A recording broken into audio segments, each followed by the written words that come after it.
রাজধানীতে কোরবানির পশু কেনা বেচার তথ্য জানাতে মিরপুর ইস্টার্ন হাউজিং অস্থায়ী হাট থেকে যুক্ত রয়েছেন সহকর্মী নূর আলম। যাচ্ছি তার কাছে। নূর আলম,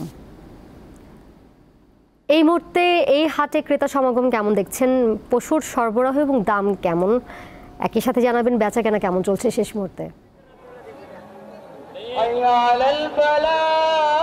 হ্যাঁ দোলা, জানে যে রাত পোহালেই কিন্তু পবিত্র ঈদুল আজহার যে আনুষ্ঠানিকতা সেটা কিন্তু শুরু হবে। তবে এই মুহূর্তে আমরা যেমন প্রতিবেদন দেখেছিলাম যে আসলে গরুর যে পর্যাপ্ত গরু রয়েছে, তবে হাটের যে চিত্র সেটা কিন্তু একেবারেই ভিন্ন।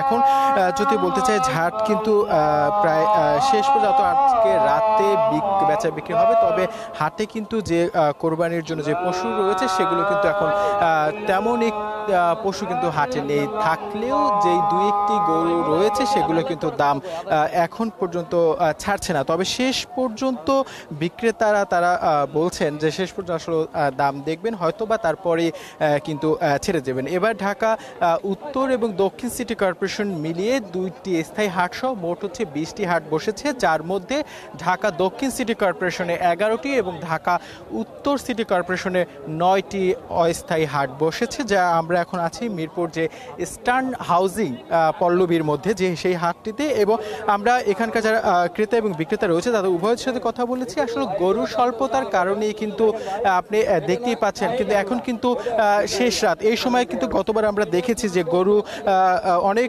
থাকে, কিন্তু এই মুহূর্তে গরুর যে স্বল্পতা, কিন্তু হাটে একেবারে ফাঁকা বললেই চলে। কিছু কিছু গরু আছে, তবে সেগুলো বড় গরু, যেগুলো ছোট গরু সেগুলো কিন্তু ইতিমধ্যেই কিন্তু কিনে নেওয়া হয়েছে। তবে বিক্রেতারা বলছে যে আসলে তারা দাম পাচ্ছে না বলেই কিন্তু তারা আসলে গরু ছাড়ছে না। আর ক্রেতাদের একটা অভিযোগ যে তারা তাদের এবার যে দাম সেই দাম কিন্তু আসলে পাচ্ছে না।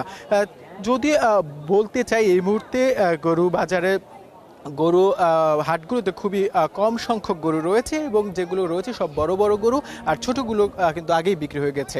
দোলা, এই ছিল রাজধানীর ইস্টার্ন হাউজিং মিরপুর থেকে ঈদুল আজহা কোরবানির পশু হাটের সর্বশেষ খবর। দোলা, আমার সাথে যুক্ত ছিলেন সহকর্মী নূর আলম।